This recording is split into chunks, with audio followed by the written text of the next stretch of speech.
अस्सलाम वालेकुम। अवामी पाकिस्तान जिंदाबाद। मैं हूँ मंजूर आज़ाद। जनाब, पाकिस्तान की अदालतें अजीब फैसले कर रही हैं और इन अदालतों का जो है चलन सारी दुनिया से निराला है। और ये अदालतें और उनके जजेस अपनी पसंद और नापसंद के मुताबिक ही फैसले करते हैं।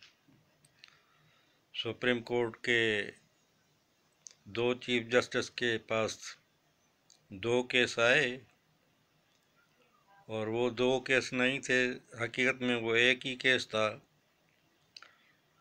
और एक चीफ जस्टिस के पास एक पार्टी ने वो केस दाखिल किया और दूसरे चीफ जस्टिस के पास दूसरे पार्टी ने वो केस दाखिल किया था।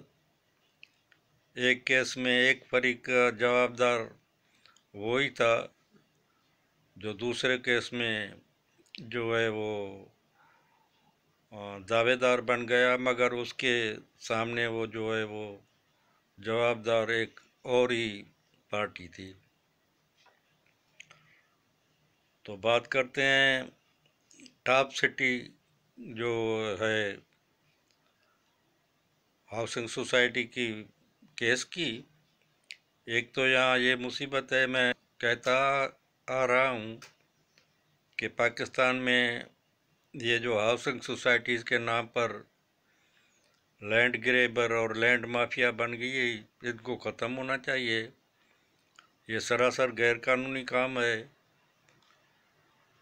मुल्क के लोगों को, मुल्क के शहरियों को रहने के प्लाट देना हुकूमत की ज़िम्मेदारी है, मगर एक मुल्क में ख़ास लाबी और एक, मैं तो कहूँगा, एक माफिया पैदा हो गई है जिसने हाउसिंग सोसाइटीज़ के नाम पर लोगों को लूटना शुरू कर दिया है। प्लाट कुछ सैकड़ों होते हैं और वो बुकिंग हज़ारों और लाखों में करते हैं और लोगों से पैसे लेकर वो खा जाते हैं। और कई तो स्कीमें सरे से वजूद ही नहीं रखती, सिर्फ अखबारात में और कागजात में स्कीमें अनाउंस करके लोगों से पैसे लिए जाते हैं और लोग फिर वो 20-20, 30-30 साल तक जो है बेचारे रुलते फिरते हैं और उनका कोई पुरसान हाल नहीं होता। वो माफियाज लोगों से पैसे कमा कर दौलतमंद बन जाते हैं, अदालतों में बड़े बड़े वकील भी करते हैं। ये वकील क्लास भी एक अजीब क्लास है कि वो जानते बूझते हुए भी कि हमारे क्लाइंट ने फ्रॉड किया है या हमारा क्लाइंट जो है वो गलत है, फिर भी उनकी वकालत करते हैं अदालतों में उनको छुड़ाने के लिए। अजीब अजीब दलाइल और अजीब कानूनी सकम ढूंढते रहते हैं। पता नहीं इन लोगों को अल्लाह के पास जाना भी है या नहीं, और अल्लाह को जवाब भी देना है या नहीं कि भाई आप लोग किस तरह एक गलत काम की प्लीड करते हैं और वकालत करते एक मुजरिम को छुड़ाते हैं। तो ये आप इस दुनिया में तो पैसे कमा लेते हैं, मगर अल्लाह के पास आपको जवाब ज़रूर देना होगा, मगर ये लोग समझते नहीं हैं। तो आते हैं उस केस के पास। टॉप सिटी के केस के बाद वो ज़मीन एक खातून की थी जो साहिबा लंदन में रहती थी और उस ज़मीन पर उसने ये टॉप सिटी हाउसिंग सोसाइटी बनाई थी जिसकी लुक आफ्टर उसका छोटा भाई कर रहा था। तो उसका छोटा भाई अचानक इंतकाल कर गया, तो उसने जो हाउसिंग सोसाइटी की लुक आफ्टर या उसका निगहबान अपने एक ही मुलाजिम को, पता नहीं उसका नाम मुइन है या मुइज़ है, वो एक कराची का आदमी था जो इस्लामाबाद में आकर और ये उस कंपनी में मुलाजिम हो गया था। तो उस औरत ने अपने उस मुलाजिम के हवाले वो जो हाउसिंग सोसाइटी कर दी और फिर आगे चलकर उस औरत के कहने के मुताबिक उसने रेवेन्यू हुकाम से साज़बाज करके और उसका ये एक वो पावर ऑफ अटॉर्नी बनाकर और वो ज़मीन अपने नाम ही कर ली और अपने उसका हाउसिंग सोसाइटी का मालिक बन गया। उस औरत के कहने के मुताबिक उस ज़मीन में उसकी बहनें भी हिस्सेदार थी, मगर उसकी पावर ऑफ अटॉर्नी से वो रेवेन्यू से साज़बाज़ करके वो जो है वो हाउसिंग सोसाइटी उसने मुइन या मुइज़ आदमी है उसने अपने नाम कर दी। और उसके लिए पता चला है वो साज़बाज़ में उसके साथ कुछ रेवेन्यू के काम भी मिले हुए थे। और उसके बाद जब वो कहानी आगे चल कर आती है, मगर उसके बाद वो पता चला कि वो आदमी एमक्यूएम का था। एमक्यूएम का उस वक्त जोर था, तो वो एमक्यूएम को भी पैसे पहुंचाता रहता था लंदन में अल्ताफ़ हुसैन के पास। यार ये लाइट कम ज़्यादा हो रही है, तो मेहरबानी करके इसका कोई आप बुरा न मनाएं। ये पाकिस्तान की लाइट जो है कमी ज़्यादा होती ही रहती है। तो अल्ताफ़ हुसैन को भी पैसे पहुंचाता था और कुछ फौजी स्कीमें भी थी जिस पर भी वो पैसे पहुंचाता था। तो अब पहले केस की तरफ आते हैं। तो उस औरत ने चीफ जस्टिस निसार की कोर्ट में उसके खिलाफ केस दाखिल किया, मुइज़ के खिलाफ। और उसने चीफ जस्टिस निसार ने वो जो है वो उसके खिलाफ एक जीआईटी बनाई या एफआईए को उसकी छानबीन के लिए लिख भेजा। और एफआईए ने जो रिपोर्ट दाखिल की, तो उस औरत के कहने के मुताबिक वो रिपोर्ट उसके फेवर में ही थी। मगर वो चीफ जस्टिस साकिब निसार ने उस आदमी मुइज़ को अपने चैम्बर में ही बुलाकर कोई उससे साज़बाज़ कर दी, या उस औरत के कहने के मुताबिक उसने उससे उसके भाई ने या उसके बेटे ने 21 करोड़ रुपए उससे मुइज़ से हासिल किए और केस को क्लोज़ कर दिया। अब ये एक चैप्टर इधर क्लोज़ हो जाता है, बेचारी औरत को इंसाफ मिल गया और इसका जो है केस ही क्लोज़ कर दिया गया। हालांकि उस औरत के कहने के मुताबिक वो जो एफआईआर की सारी रिपोर्ट उसकी फेवर में थी, जिसकी कापी भी वो उसके पास है।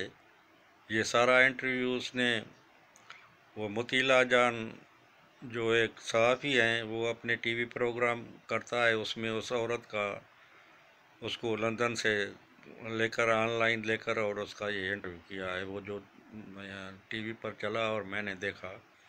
अब आते हैं दूसरे केस की तरफ। वो तो चैप्टर उस बेचारी का क्लोज हो गया।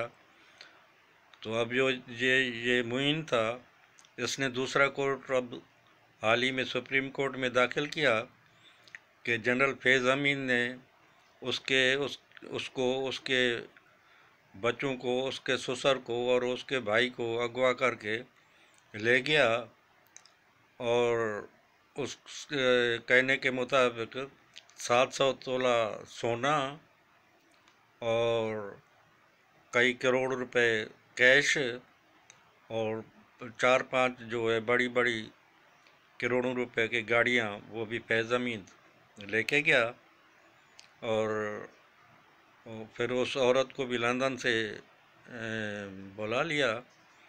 ये केस है इसका सुप्रीम कोर्ट में। इस मुइन या मुइज़ का जो उसने दाखिल किया, उसके कहने के मुताबिक फिर वो उसका ससुर भी 45 दिन तक उस उधर कैद में बंद रहा और वो कैंसर का मरीज़ बनकर मर गया।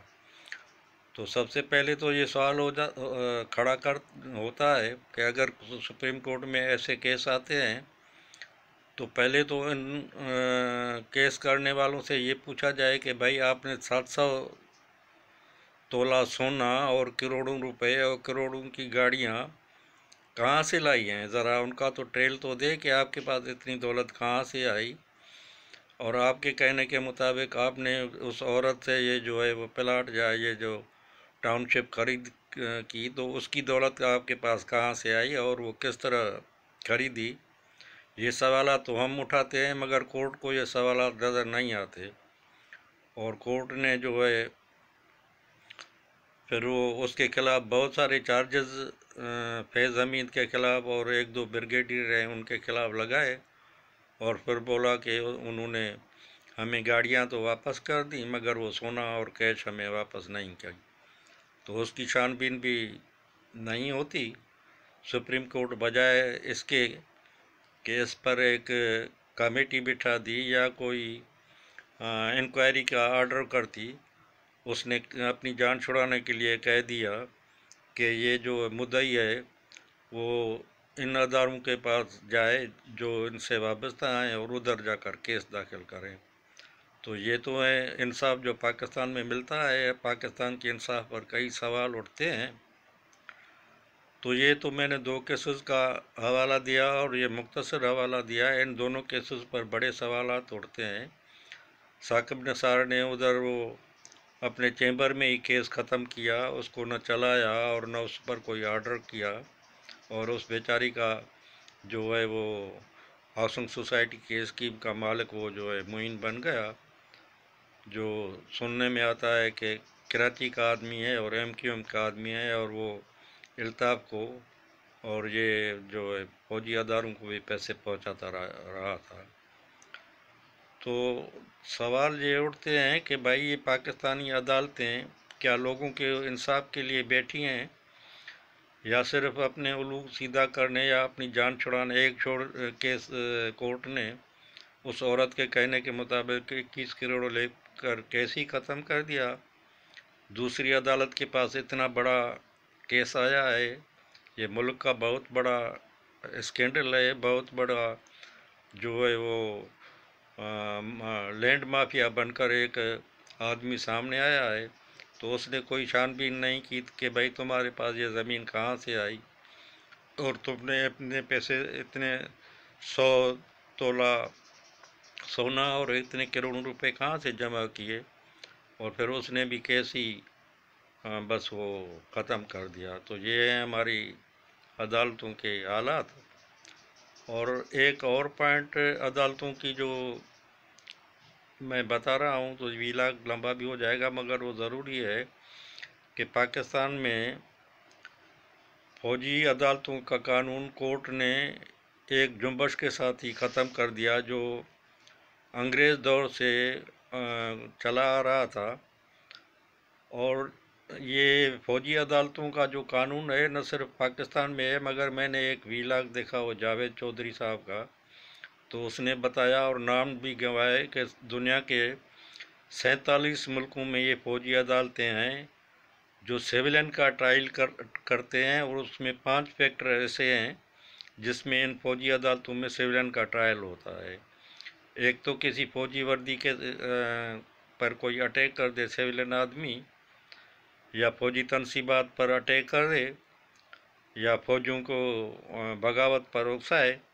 और 2 पॉइंट और भी उसने बताया कि वो भी सारी दुनिया में इन सिविलियन का जो है वो ट्रायल फौजी अदालतों में होता है, मगर पाकिस्तान की अदालत साहिबा ने वो कानूनी गैर कानूनी और इंसानी हकूक़ के ख़िलाफ़ करार दे दिया। तो ये जावेद चौधरी ने बताया है कि दुनिया के 47 मुल्कों में ये कानून चल रहा है जिसमें सिविल लोगों के फौजी अदालतों में ट्रायल होते हैं, और उसमें इंसानी हकूक़ का सबसे बड़ा चैम्पियन अमेरिका है। वो नाम गंवाए है उस मुल्क में, हम कुछ नाम बता देते हैं आपको। अमेरिका है, रशिया है, इंडिया है, तुर्की है, वो मलेशिया है, और दूसरे कई ममालिक ऐसे हैं। तो मुझे तो तजुर्बा होता है ये नाम जो जमहूरी साहब ही पाकिस्तान में पैदा हो गए हैं, जो इंसानी हकूक़ और जमहूरत का जो है राग अलाप कर अपने आप का भी दिमाग ख़राब कर दिया है, दूसरे लोगों का भी दिमाग ख़राब कर दिया है। तो क्या इन मुल्कों में, अमेरिका में, इंडिया में, तुर्की में, या बहुत सारे 47 मुल्कों में, बहुत सारे मुल्कों के नाम हैं, उधर इंसानी हकूक़ की कोई पासदारी नहीं है। उसमें इराक़ भी है, उसमें ईरान भी है, सऊदी अरेबिया है, और बहुत सारे वो जमहूरी ममालिक हैं, मिस्र हैं, तो क्या उधर उन लोग मुल्कों में जमहूरी हकूक़ नहीं है और इंसानी हकूक़ नहीं है? तो मुझे तो सबसे ज़्यादा गुस्सा है नाम नहाद जमहूरी सहाफ़ियों पर आता है, जो झूठ बोल बोल कर इधर एक जमहूरियत और इंसानी हकूक़ का ऐसा हवा खड़ा कर दिया है कि किसी के खिलाफ भी कुछ ना किया जाए, चाहे वो कुछ भी करता फिरे। ये केसेस अगर वो जो फौजी तनसीबात पर, फौज पर और फौज के खिलाफ बगावत उकसाने पर सिविल अदालतों में चलाए जाएं तो वो कितने साल चलेंगे? 20-20, 30 साल तो केस चलते रहते हैं, उन लोगों को सज़ा भी नहीं आएगी और दूसरे लोगों को खौफ भी पैदा नहीं हुआ। तो खुदा के बंदो, ये नाम नहाद जमहूर सहाफ़ी हो, तुम थोड़ा अपना अक्ल इस्तेमाल करो। ये जो तुम्हारे जहन में जमहूरियत और इंसानियत का जो एक भूत बैठ गया है ना, ये इस मुल्क को लेकर डूबेगा और तुम्हारे नाम नहाद झूठे जमहूरे नज़रियात और झूठे जमहूरी इंसानी हुकूक की बातों से ही इस मुल्क का ये भट्ठा बैठ गया है। तो वीलाग नबा हो जाता है, इसलिए हम बात को आधे में ही ख़त्म करते हैं। तो हमारे अदालतों के भी ये करतूत आप देखते जाएं। जिन अदालतों का ये हाल होगा तो उस मुल्क की भलाई किस तरह होगी? अल्लाह ताला का तो जब अदालती निज़ाम ऐसा होता है तो हज़रत अली का वो कौल है कि कुफ्र का मुल्क चल सकता है, मगर जहाँ इंसाफ न हो वो मुल्क नहीं चल सकता। तो ये हज़रत अली अलैहिस्सलाम का कौल हमारे कौम पर और हमारे मुल्क पर बिल्कुल वाज़े आता है कि हमारे मुल्क के हालात ये बन गए हैं। तो जब तक ये अदालती हमारी अपने सही फैसले और सही जो है वो निज़ाम अपना दुरुस्त नहीं करेंगी, जब इस मुल्क का भला नहीं होगा। बड़ी मेहरबानी, खुदा हाफिज़। अल्लाह पाकिस्तान की सालमियत कायम रखे। पाकिस्तानी अवाम जिंदाबाद, पाकिस्तान जिंदाबाद। खुदा हाफिज़।